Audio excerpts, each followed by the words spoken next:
strategy with like trying to like bring like the right team or right talent on or Sit into in the front company? of 12 entrepreneurs and try to get you to come work for me. But that's a great question. And frankly, I've got a good and bad problem. Is that people haven't left my company very often, so we haven't actively recruited real heavily. Most of the people that I've hired over the years is people I know or different people recommended different folks, and they've come on board. But we're now changing because we're growing, and frankly we're getting to a much bigger business and all that. And part of my strategy here is actually to get out in front and get the best of the best and create an environment for you all to come in and learn where we both get something out of it, right? If I do a really good job, you're going to get excited about the steel industry and want to stay along, like this guy I just told you about I hired, who I think can be my replacement, right? And get him fired up to do it.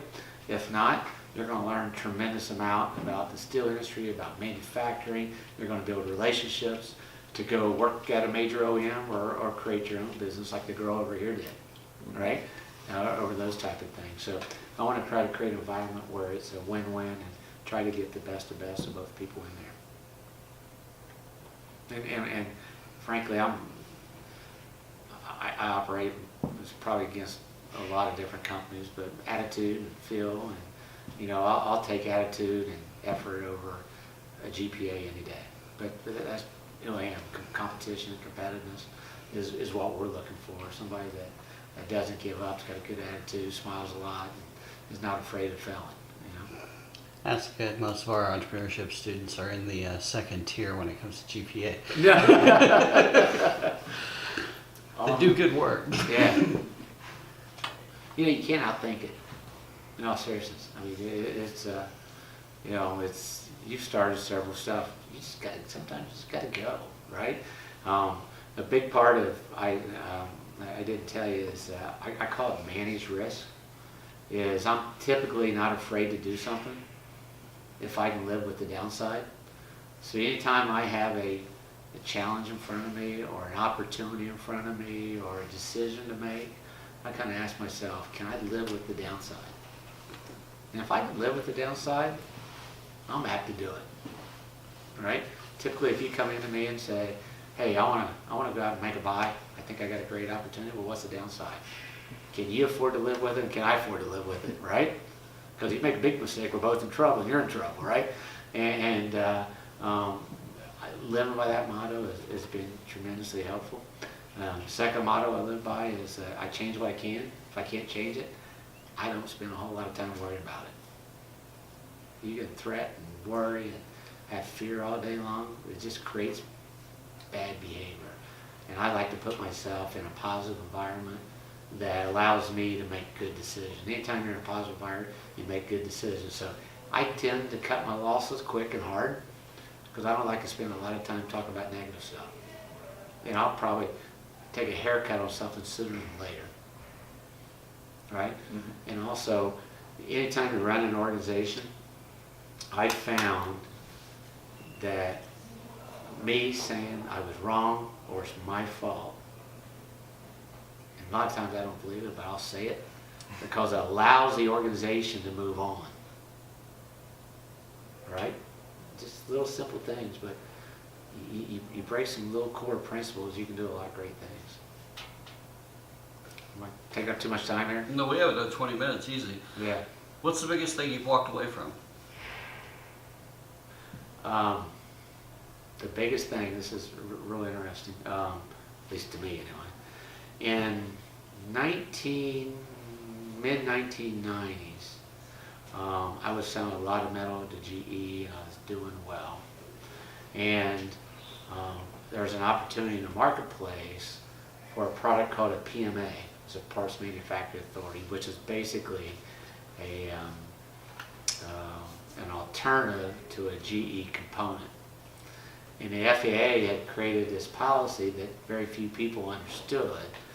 And I could take a duplicate part that GE was selling to Lufthansa as a spare part, and when they'd sell that part to that airline, they'd sell it at 10 times the cost, right? Well, in my research, I kind of found that the FAA had a process that I could reverse engineer that part, get it made, and sell it to Lufthansa myself direct, and I could sell it for 5 times the cost. So they were taking a $100 part, selling it for 1,000. You imagine how the numbers roll up, right? I knew where they were making the part. I could go have the same guy make the part. Let's go to the FAA. I had it all lined up. I did 5 parts, got them approved here at Lunken Airport through the FAA office, and sell that part to Lufthansa, American Airlines, Delta, etc., and give Delta a huge cost savings, and me make 500%, right? I had to make a decision because GE was not going to frown very much on it, and it was a crossroads, right? And I chose, and it's kind of really who I am. I'd worked for GE, they'd been good to me, they gave me my start. I chose to stick with my knitting and stick with GE and not do that. The guys that did this are multi-billionaires today, and look up a company called HEICO, Heico, and those guys took that idea and ran with it, and now they're multi-billionaires, big stock price, etc. But I'm okay. You know, I've had a great quality of life, a good life, and that type of thing. But that was a big one I missed.